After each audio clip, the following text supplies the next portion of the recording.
Good morning. Warning. Know how to break up with whoever you want to break up with. So you saw what happened in America 2 years ago when they tried to storm the Capitol and Donald Trump people didn't believe that Donald Trump had won the election. Now it turns out that a lot of people on video were reported by their ex-lovers. So, I see that guy is my ex-boyfriend. Oh, it's my ex-wife. Charlie, plenty of them were reported. And now they're going to spend a lot of time in jail. That's called violence. Yeah. So emotional violence. Please, if you are breaking up, know how to break up. Break up on a good note. Otherwise, what's the best way to break up, though? Like phone call, text message, in person. Those are good questions that our listeners can send us. Yeah. What's the best way to break up? Yeah. We're not breaking up. We are with you. Good morning. This is GTV Breakfast. Today is the 24th of January. It's also International Day of Education, by the way. And we'll be educating you on police and civilian relations on today's show. What else do we have on the lineup? In relation to education, we'll have children from Queen's International School. They'll be spending some time with us. So that's on the education bit. And then also we'll be having a discussion on premixed fuel. Premixed fuel, the lack of it, how expensive it's become. People can't get it. They are Google men. We are going to be finding that out. Also, we're going to be having a discussion about the police. Yes. And how they relate to us and how the police is your friend. So send your questions to our WhatsApp number 055-5561-034. Also, we'll be having breakfast at the end of our breakfast table. We'll be having dessert, I beg your pardon, with Camido Boomba. You've had a conversation with Boomba before. He is just a wonderful chap, I can't wait to. And the Sugarcane song there is global, man. It's dope. Have you heard the mashups people have done? It's small. Charlie, over 140 mashups. How do you say Sugarcane in Ghana? She. In ever it's fofung. How do you say it in Tree? I wonder. Ashidie. So Mr. Ashidie is going to be here on the show.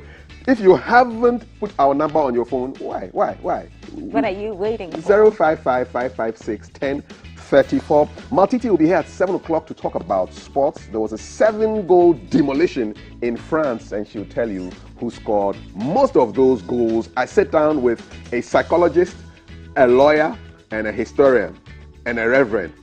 4 professions, 2 people. Find out at 7:20. My name is Kafui Day. Salute. Loving the orange.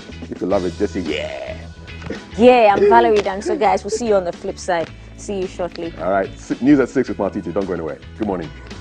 Break up.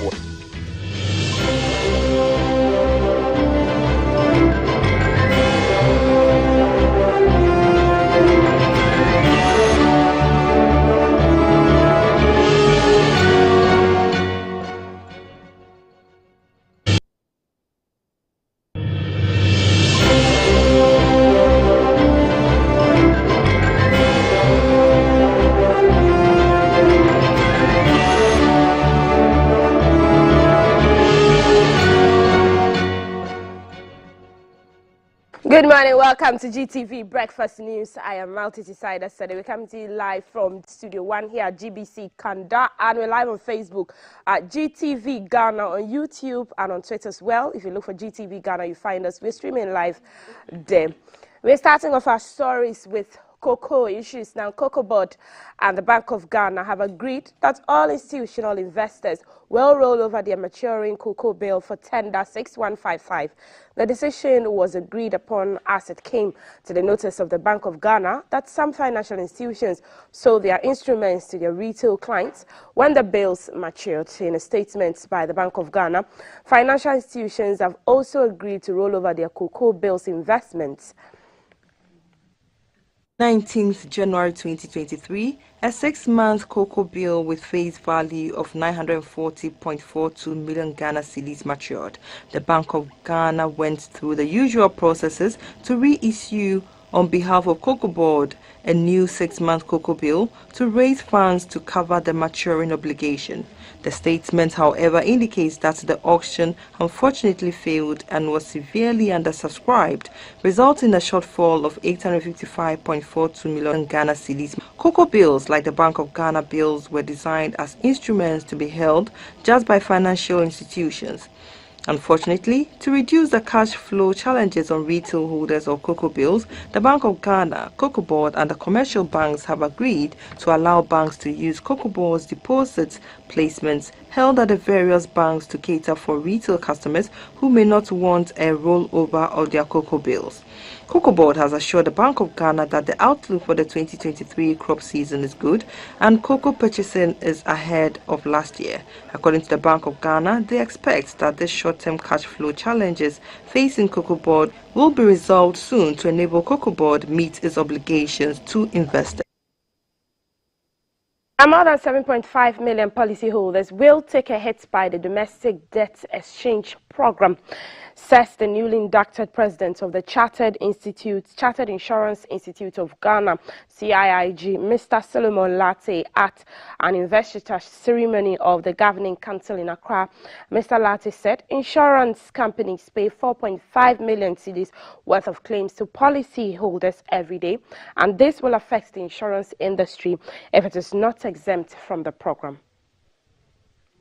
At the Chartered Insurance Institute of Ghana, CIIG's 2023-2024 investiture ceremony in Accra, the government's intention to include the insurance industry came up for discussion as a worrying issue. A couple of weeks ago, the finance minister indicated that the government has no intention of exempting the insurance industry from its domestic debt exchange program. According to the insurance industry, the program will further worsen underwriting losses by insurance firms. Also, the confidence in the insurance industry will be eroded if the government goes ahead to implement it in its current form. The industry believes that any debt exchange program will negatively affect its ability to pay claims and will worsen the penetration rate of the industry, currently hovering around 2%. The outgoing president of the institute, Mr. Teria Ben Ahmed, called on the NIC and the NHIA to support the industry to protect policyholders' investments while determining relevant interventions to protect them. The Commissioner of Insurance, Dr. Justice Ofori, urged the new council members to build on the high standard of the institute to encourage the next generation to uphold the integrity of the CIIG. The success or failure of our industry relies upon the continued strength of its professionals. A strong professional association assures the public of high standards while motivating new, experienced insurance professionals to continually improve the quality of service they provide as they proceed along a stimulating, empowering, and rewarding career trajectory. The newly inducted president of the Chartered Insurance Institute of Ghana, Mr. Solomon Lartey, said more than 40% of insurance premiums are invested in government securities, particularly bonds, and the program will further worsen underwriting losses by insurance firms if the industry is not exempt. The company loses 40% of its income or investments. How do you expect the company to operate? Staff will be laid off. The company will virtually not be able to run. And insurance is a very specialized area where you need to have a minimum capital before you can run. So if you go beyond the minimum capital, then everything is lost. So that's why we are pleading with government to exempt insurance companies from the DDE. The insurance industry should not present its case on its own. It has to go with as a financial services industry. Per the Ghana Insurance Association, insurance firms in the country made total underwriting losses of 356 million cedis in the third quarter of 2022. The Chartered Insurance Institute of Ghana, CIIG, was formerly known as Insurance Institute of Ghana and established in 1970 as the pioneer professional insurance body to unify and provide a common platform for insurance professionals in Ghana. Let's still stay in the capital. The executives of the National Pensioners Association, led by its General Secretary, Mr. Stephen Boakye, has applauded management of the Social Security and National Insurance Trust for the 25% increment in monthly pension payments in an interaction with the Director General of SNIT, Dr. John Ofori Tenkran. Mr. Boakye said the 25% hike beats the association's expectations. Insurance Trust, SNIT, in consultation with the National Pensions Regulatory Authority, NPRA, and in line with Section 80 of the National Pensions Act 2008, Act 766, recently adjusted monthly pensions upwards by 25% for the year 2023. The review will see all 234,000 legitimate pensioners on the SNIT pension payroll as of the end of December 2022 have their monthly pensions increased by a fixed rate of 19% plus a redistributed flat rate of 73.58 Ghana cedis.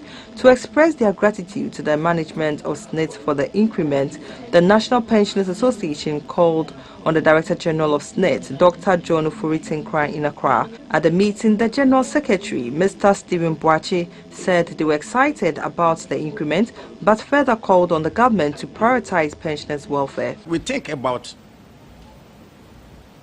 the sustainability. If you are given the whole amount, a huge amount today, and tomorrow you don't get anything, what do you gain from? So that it will be sustained for our children to come and meet and benefit. Not that we will take everything so that tomorrow, like you will come, you won't get anything. So we are very grateful. We commend the management and also the timely payment. In fact, for the payment, they have never defaulted in payments. That one I can say. I've never. The present management, I can recommend. I've not. At times, it comes before the third Thursday, which has been proposed, or the pension payment days. The Director General of SNIT, Dr. Ofori-Tinkrah, said the 2023 indexation announcement delayed as a lot of factors such as macroeconomic challenges had to be considered. He, however, pledged the commitment of the trust to never default on pension payment. Even when you say 25%, Mr. Boakye, I would submit to you that when you probably got your paycheck, you were a little bit up more than 25%. Some people got as high as 43%. So we try to make sure that we do right by you, okay?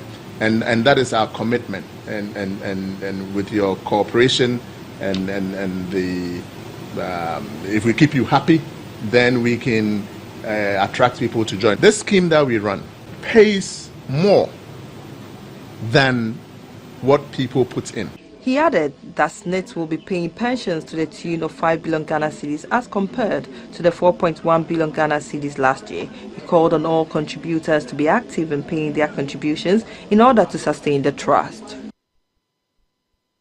Now, Accra will host the first annual assembly of African Investment Promotion Agencies meeting on Wednesday, January 25th, 2023. Briefing the media on the upcoming events, the Chief Executive of the Ghana Investment Promotion Center, Mr. Yofi Grant, said high on the agenda is to promote synergy among the continent's investment promotion agencies to optimize opportunities to the benefit of Africans.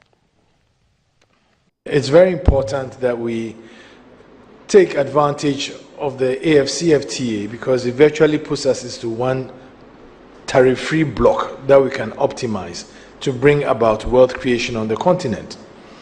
Admittedly, if you look at the business environment of the continent, only about some 480 companies on the continent generate revenues of over $1 billion a year. And of that 480, significantly a lot of them are multinationals. And so it's about time that we actually facilitate real indigenous growth on our ground. And this meeting is going to discuss how we can work together as investment promotion agencies to optimize the opportunity that we have on the continent.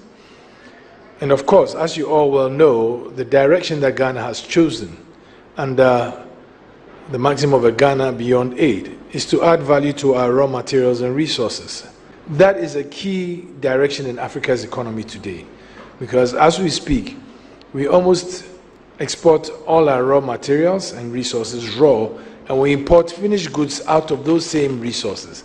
The narration is to change it, such that we become an export-strong continent, and that requires significant investment that we need to optimize. And so the peer-to-peer learning sessions and the discussions will facilitate that. Still marking the 25th anniversary of the passing of one of Ghana's president, Dr. Hillard Limann. He was born and raised in Gulu in the Upper West region. Dr. Hillard Limann was orphaned at an early age. He successfully turned his life around by doing menial jobs to fund his education. By 1965, Limann returned to Ghana after obtaining degrees from London School of Economics and the University of Paris. He then became a Ghanaian diplomat and politician who served as the president of Ghana from 24 September 1979 to 31 December 1981. 25 years after his demise, how do you remember the former president, Dr. Hillard Limann? Last name was Babini, was born in the Sisala West district of the Upper West region. Through difficult times, he managed to gain an excellent education and took up a foreign service career. Dr. Limann completed his basic school education at the Government Middle School Tamale in 1949. Between 1957 and 1960, he studied political science at the London School of Economics. He subsequently completed a diploma in French at the Sorbonne University, France, and also obtained a BA degree in history at the University of London and a PhD in political science and constitutional law at the University of Paris. Dr. Limann worked as the head of Europe desk at the Ministry of Foreign Affairs between 1965 and 1968. In 1967, he was a member of the Constitution Commission which drafted the 1969 Constitution of Ghana. In 1968, he became the head of Chancery Official Secretary at the Ghana Embassy in Lome, Togo. He was appointed counselor at Ghana's permanent mission in Geneva, Switzerland in 1971. He later assumed the position of head Europe, the Americans, Southeast Asia desk back in Ghana at the Ministry of Foreign Affairs in June 1975. Following the 1979 coup led by Flight Lieutenant Jerry John Rawlings, Dr. Limann, though almost unknown in Ghana, was elected president on the People's National Party ticket and had strong support among followers of former President Dr. Kwame Nkrumah. Dr. Limann assumed office as president on September 24, 1979. He was an economic moderate and supported democratic values and Pan-Africanism. He was deposed in a coup by Rawlings on December 31, 1981. Dr. Limann then became the only president of the Third Republic of Ghana.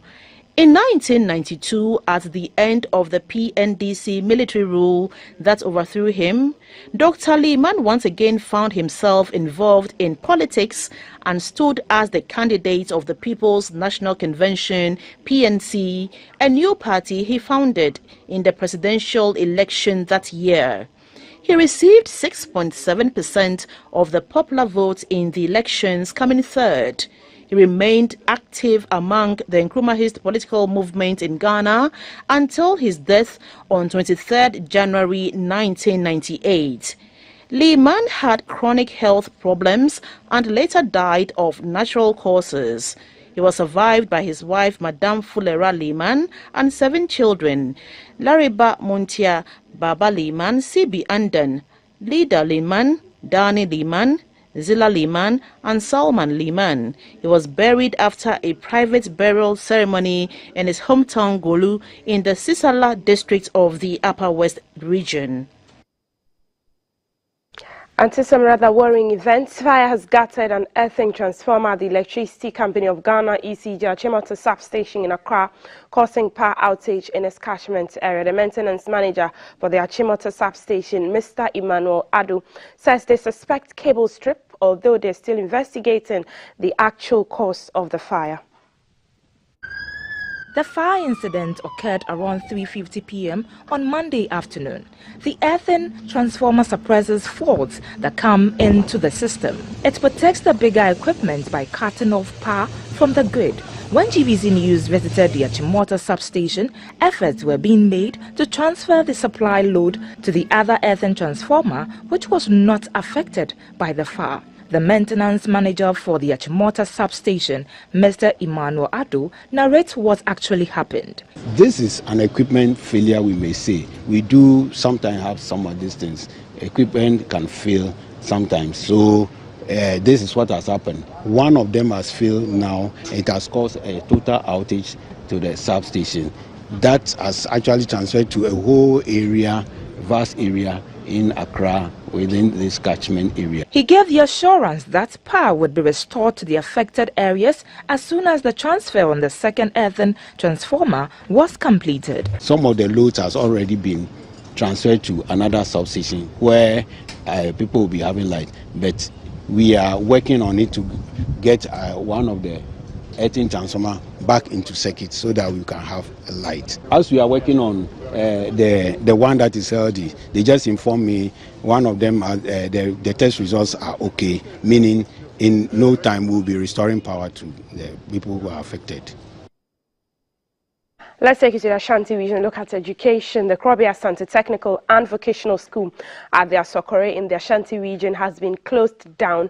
The Ghana TVET service gave the directive after some students went on a rampage on Sunday morning protesting the poor results of their predecessors in their final examination.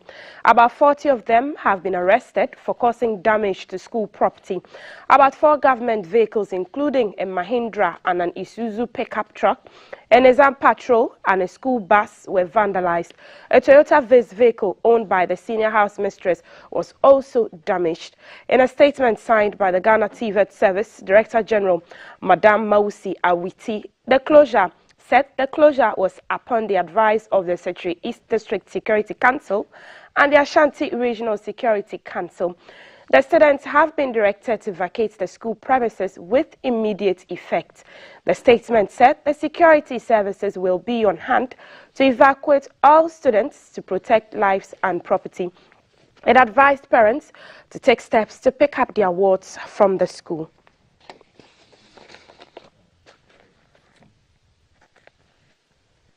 Away from the Ashanti region, let's look at health. 49-year-old Francis Lechu is seeking financial support to complete treatment for a medical condition doctors call hemoperitoneum.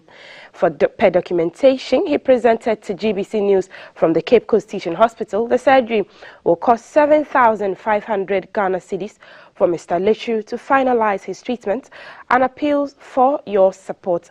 We must caution viewers that some of the pictures might be graphic.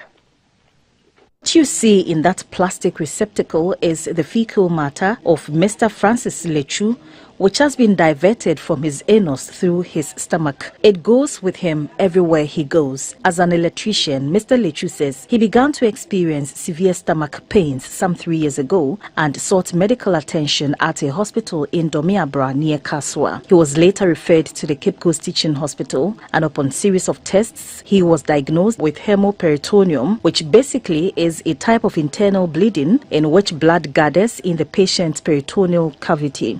2 surgeries were conducted to save him. It's been more than a year since Mr. Lechu was asked to go back for the final surgery, a procedure which will ensure that he passes through the normal way. This is which is here, toilet no, the super glue, and I'm ready my body, and I'm ready with rubber no, as so. He tells GBC News that he's now cooped to his room as the odor of feces on him makes it difficult to interact with people. Sometimes I'm not sent, a band is a month for go baby cry, mean to me call on my chain. They be an amity. So be friend me cry, say, member ye at Jumami Mano cry, say, even my tatty be cry. The way I sent Mr. Francis Lechu's plea is that individuals and groups will come to his aid. Kindly donate to MTN Momo number 0247 467301, 0247 467301, registered in the name of Francis Lechu. No amount is too small. As always, we are counting on your benevolence to support 49-year-old Francis Lechu. reporting for GBC News. Gifty Eji, Accra.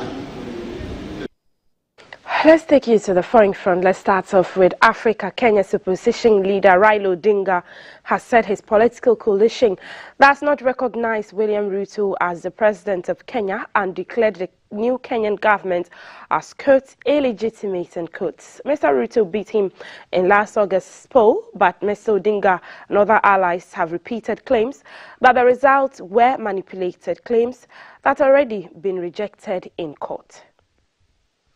Opposition leader Raila Odinga 2022 election results totally, which was received with great cheers and applause from an adoring crowd. The 2022 election was Mr. Odinga's fifth attempt at the presidency, but he was beaten by Mr. Ruto, who was declared winner in the absence of 4 election commissioners who dissented and accused the commission chairman of delivering what they called opaque results. Mr. Raila then rejected the results and took the case to court. But the Supreme Court upheld Mr. Ruto's victory. The aftermath has been dramatic, with accusations and counter-accusations. Election Chief Wafula Chebukati has claimed he was under intense pressure from unspecified forces to announce different results, and most recently, President Ruto sensationally said there had been an assassination plot against Mr. Chebukati. The next general election is 4 years away. However, the main opposition is already calling for sweeping electoral reforms and is calling for the current administration to leave office. Now, Japan's Prime Minister says his country is on the brink of being able to function as a society because of its falling birth rate. Fumio Kishida said it was a case of now or never.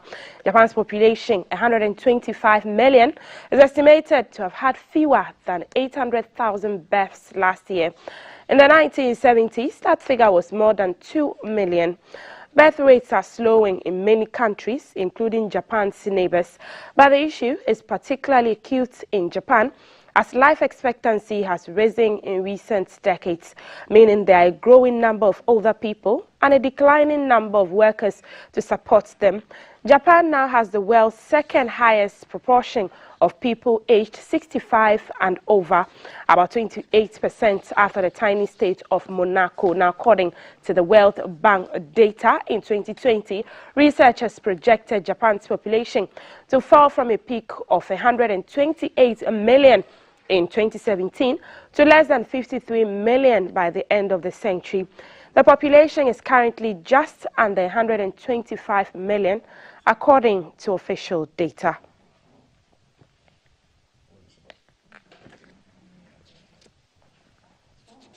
Let's bring you the interbank rates and how you can buy cocoa and gold on the trading markets.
And it's Tuesday. Want to know how weather will look like, and our favorite meteorologist will give us the rundown. Felicity Ahafianyo joins us from Ghana Meteo Agency. Good morning, Felicity. Good morning, Monte. Good day for our fisher folk and our traders who are out in the sun. It's not so good because there is some 30-40% chance of rain in the forecast. Oh, okay. Take it away.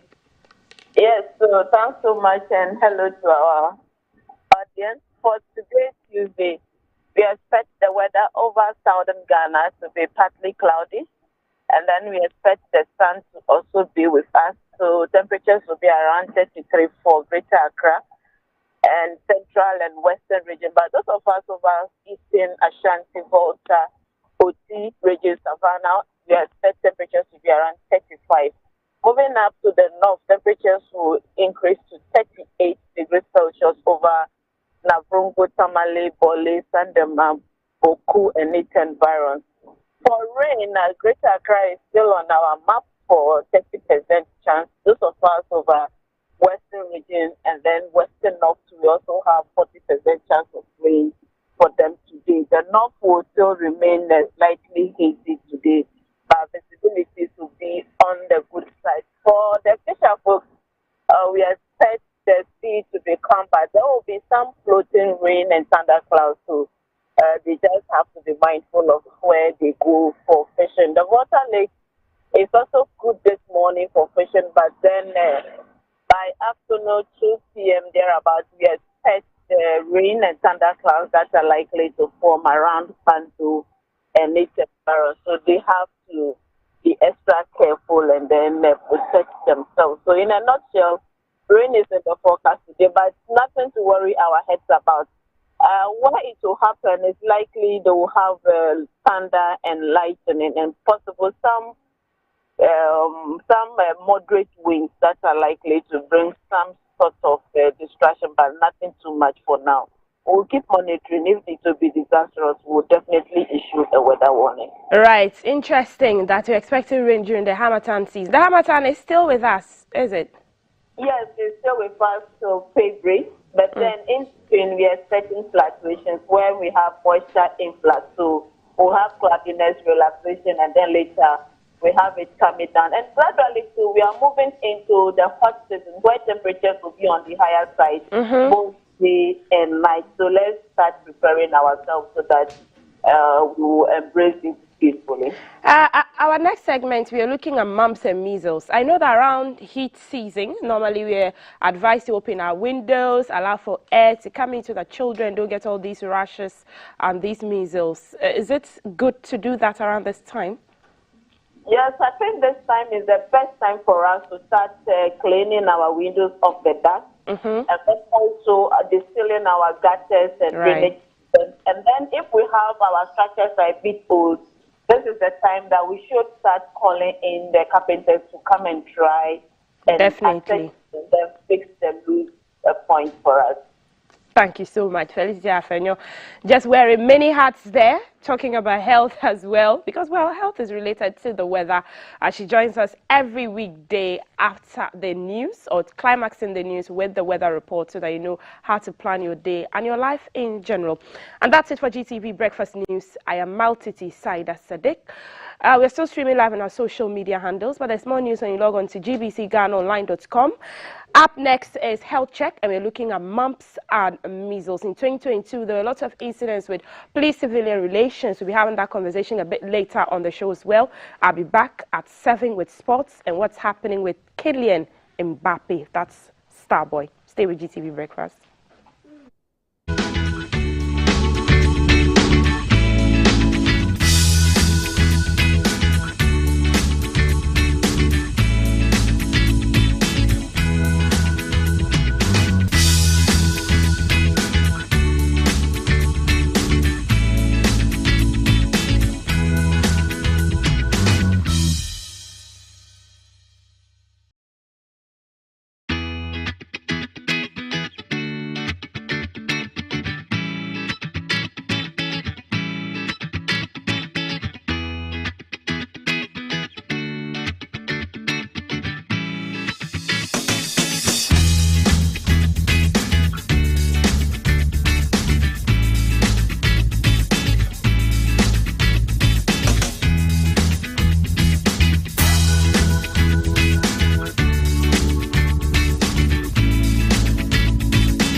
Welcome to hashtag GTV Breakfast, everything turning around for our good. I can see you dancing in your living room. Go on, keep on doing that. That's good for your health too. We're talking infectious diseases, and this morning we're looking at mumps and measles. Infectious diseases vary in nature, and whereas some are easily identifiable, most for their very nature makes them frightening, just as their effect on either a child or an adult. Measles and mumps, like other known viral infectious diseases, can leave in the trail a devastating mark if they're not spotted in time and treated. This morning we're joined by Dr. Nelly Adadai, a pediatric resident from the Korle Bu Teaching Hospital. She's to help us understand, identify, and make a move to nip it in the bud. Doctor, good morning. Good morning, Daryl. Welcome. Thank you. Thank you very much for joining us. A pleasure. How's been your peeking via TikTok? Tagging with GTV. Huh? I'm still observing the things that go on. It's quite interesting. How do you find admin? Violence. Really? Not on TikTok. Yeah, but he's doing a lot. Yeah, you guys are doing very well. Anyway, let's come to mumps and measles. How different are they from each other? Well, to start with, they are both viral infections. Okay. And the differentiation is in how they present in a person who gets the virus. So each of them have the virus that you get infected with, and then with each of them is transmitted via respiratory means, just like we talked about rubella last week as well. So each of them, somebody coughing, somebody sneezing, or someone leaves droplets, and then you don't clean your hands, and then you touch, and then you get infected. So both of them droplet means. Yes, but then with the presentation is how they are different from each other. Okay. So with mumps will come. It's usually an infection of the salivary gland. Okay. So we call it the parotid gland, and it's in the mouth. So with mumps, usually they will have body aches, they may have a fever, joint pain. You feel like you have malaria symptoms. And then in the next couple of days, you realize that your jaw is swollen. Okay. So I don't know, when we were growing up, some areas, they used to call it Pobo in Ghana. Yes. Pobo, and then I can't to say TOT. And then they put some dotted ash powder. Yes. So that's usually the mumps. Yeah. And then you can. We're looking at this image on the screen. Yes. So usually the so this is measles actually. So with mumps, we're looking at mumps. Okay, so with mumps, you have a swelling of the salivary gland. It could be one-sided or both-sided, depending on how severe the infection is. And then it makes swallowing so difficult. It makes chewing so difficult. But then with measles will come with a flu, with flu-like symptoms. So, and then it will later present with a rash, which we can see on our screens currently. And then with measles, the rash are usually initially flat, and then they become raised with time. And if you are light-skinned, it will be looking reddish, so like on the screen. So if you are light-skinned, when you have measles, the rash will be very reddened in nature all over your body. Yes. So yes, as we can see on the screen, you also have fever, you have runny nose, you have a cough, you may have itchy eyes and reddened eyes as well. Most of the images we see about people who are infected with measles especially are children. Is it limited to children, or adults can also contract measles? So adults can also get measles, but the measles is very severe in children, and it's one of the 6 childhood killer diseases. If you remember when we were growing up, yes, the 6 childhood killer disease. But fortunately, because of vaccinations, the incidence of measles have actually reduced significantly in Ghana. Right. Let's look at measles especially. How true is it that if not treated, especially in children, it can lead to blindness or other kind of ailments? So, as I said earlier, measles is part of the 6 killer childhood diseases, or was part of that group. So that should tell you how severe measles can be in children, and it can lead to death. So if a pregnant woman has measles during pregnancy, she could have a stillbirth, or she could give birth to a child who will come out with very small head size, or the child would have certain problems after birth. it could also lead to premature birth as well. And then if you have measles as a child and is not treated, measles can actually get into your brain and can cause damages in your brain. Measles can give you severe diarrhea and vomiting, such that you become dehydrated, and then your kidneys will become affected as well. So you can develop acute kidney injury from severe measles, especially if not treated, because of the diarrhea. And this is in children, because it's pronounced in children. Because you know that children have lower immunity as compared to adults. Yes, so that's why the symptoms and then the complications seem more pronounced in children than in adults, and that's why children get killed easily by measles. Right. So, how does measles I'm just trying to get it the other way around. How does it present? Apart from these signs you see, the spots and the rash, what other ways? Because obviously we all don't react in the same way to some diseases and illnesses. So how does it present? So for measles, it's usually the flu and then the rash that will follow. But then what makes it unique is also that sometimes they have these rashes in their mouth. We call it the Koplik spots. So when the person opens the mouth, you see that there is a rash even in the mouth. Yeah, in the mouth. Wow. So they are called the Koplik spots. So it makes measles very unique on its own. That apart from the reddish rash you have on your body, you could also have some of the rash in your mouth. How likely is a pregnant woman to get measles? A pregnant woman who is not vaccinated is likely to get measles. A pregnant woman who is not practicing hand hygiene, is in an area where people are sneezing all over, and you are likely to get measles.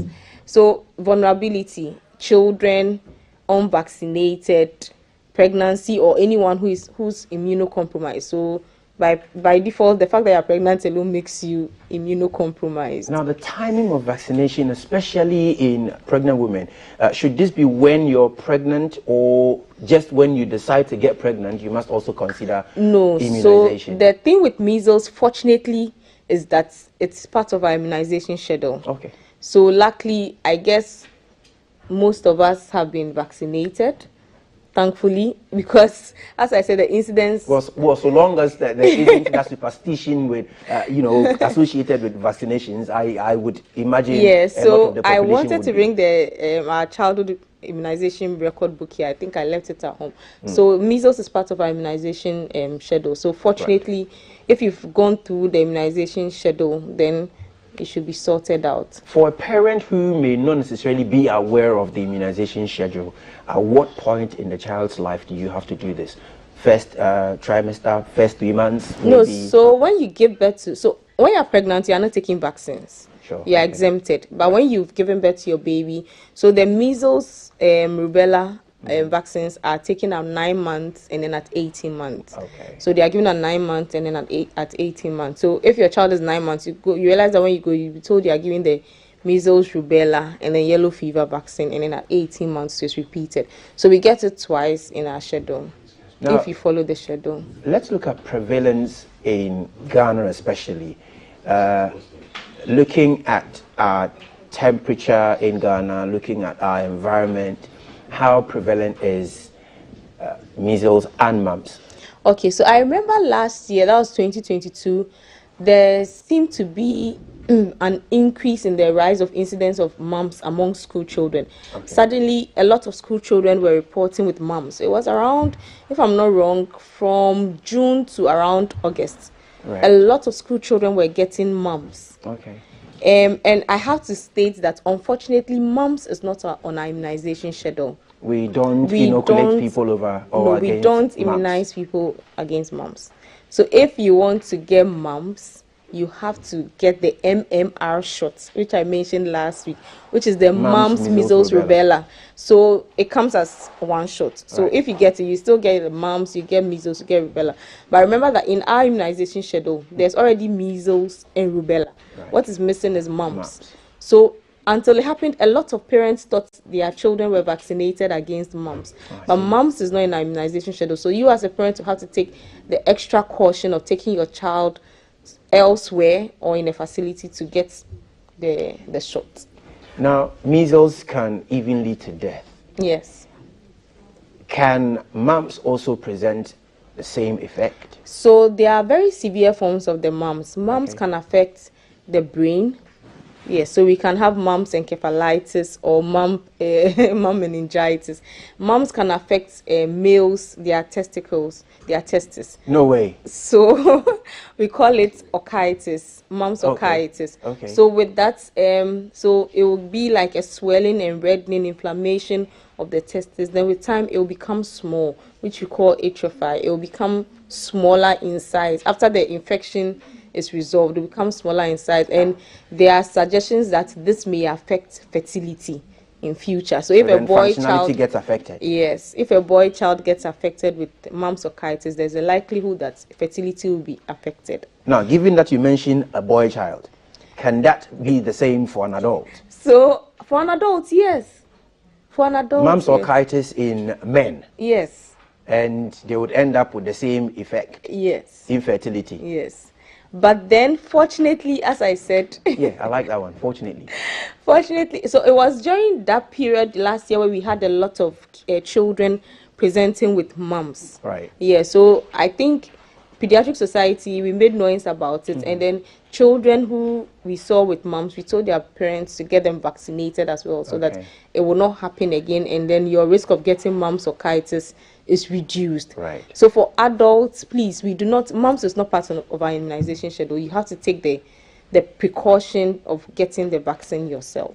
How likely is it that for a family of 4, one gets measles and it will rub on the rest of the children? Yes, because it's contagious. Measles is highly contagious. Right. If someone has measles, the person will be sneezing, coughing, runny nose all over.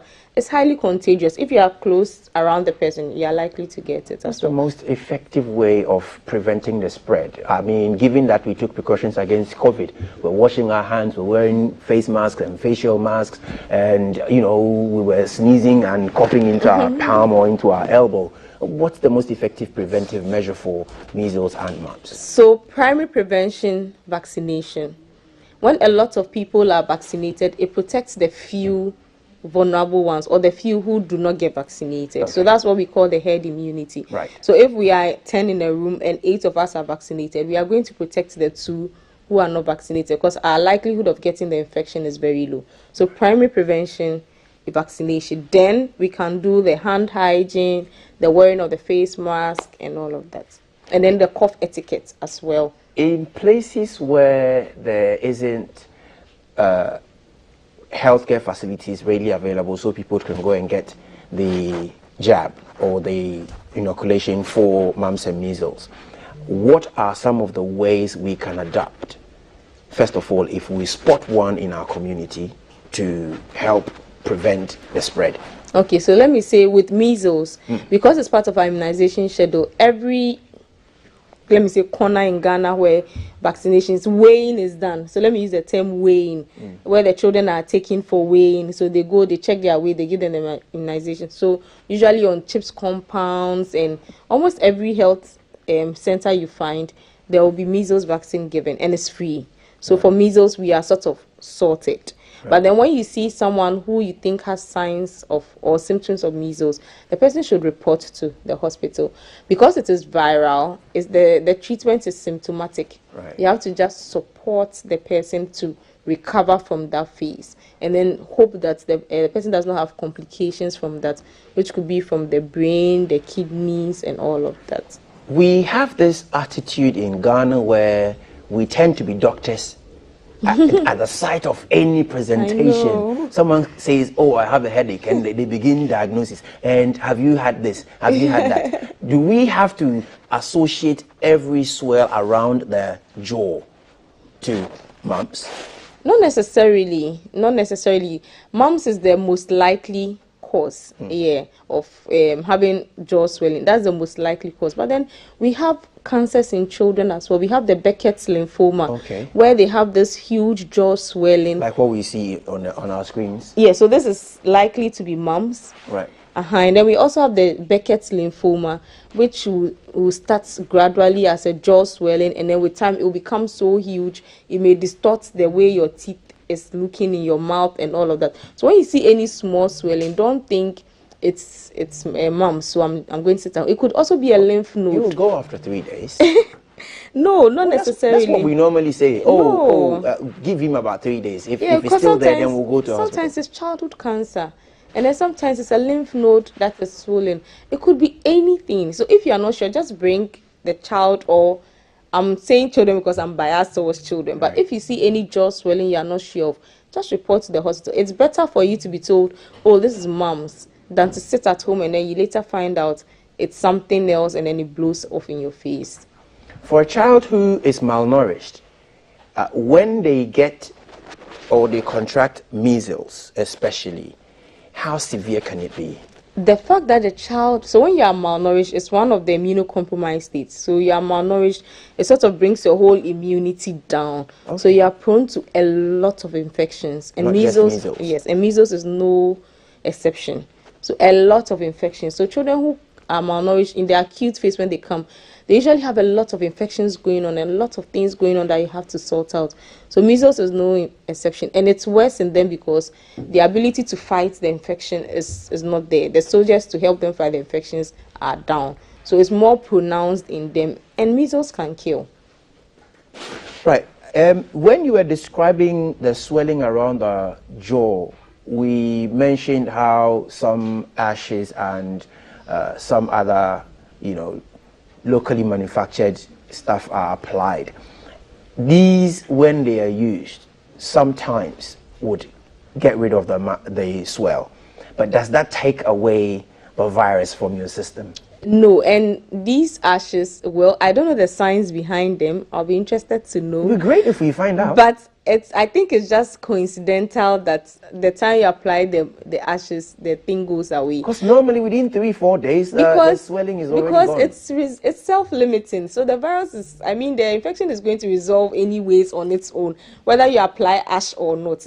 Some will do black and grey and all colored things. Whether you apply it or not, in a couple of days, it's going to go down. Isn't its self-limiting nature the reason why sometimes when we see them, we casually look at them and think it will go away, let's not worry about it? But you never know who will get the complication. That's the unfortunate part. You never know which boy child is going to get the orchitis. You never know who the mumps virus is going to affect the brain and start presenting with meningitis and all of that. So it's better to err on the side of caution. Sure. Let's look critically at mumps orchitis in men especially. So after a man is being affected or has contracted mumps orchitis and it's gone treated, how likely are they to produce offspring who would also later in life have the same thing? So I didn't come across anything like that. It's not, so it's contagious, but it's not something it may not be hereditary. Yeah, something hereditary where you're passing it on to your children, unless the child is born and then the child also gets the virus. Then the child also suffer similar fates. Otherwise, a lot of males will be in trouble. Let's look at the both conditions, measles and mumps. How likely are they to reoccur if one gets affected? Gets infected. So the chance of recurrence also depends on your immunity. Okay.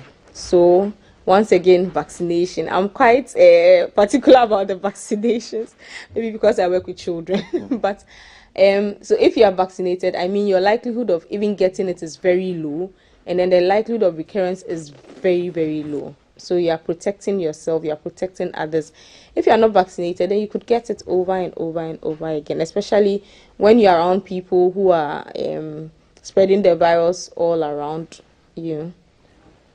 Between a mother and a child, when say a child gets infected with measles or mumps, how likely is it that the mother may catch it from the child or the mother passing it on to the child? Both ways is very high because you live in the house with, so it's like when you have a flu at home. Okay. Or your child comes home from school with a flu. You realize that in a couple of days, almost everyone starts sneezing in the house, or everyone is coughing in the house, or everyone is has itchy eyes and all over. It's very contagious. These viruses are very contagious. So likelihood of transmitting it around each other is very high. So once someone has it at home, you are very likely to. I remember someone told me she got the mumps and then she in a couple of days, her child also started having the symptoms of mumps. So the mother was sure she gave it to her child. In another instance, the child had it and then started spreading it to the other children in the house. So once it's a virus, the likelihood of passing it around, transmitting it is very high because it is airborne droplets. I'm coughing, I'm sneezing. I cough onto the surface. It's not clean. Somebody comes to sit, touches it. No hand washing. You touch your face. You cough into your hand.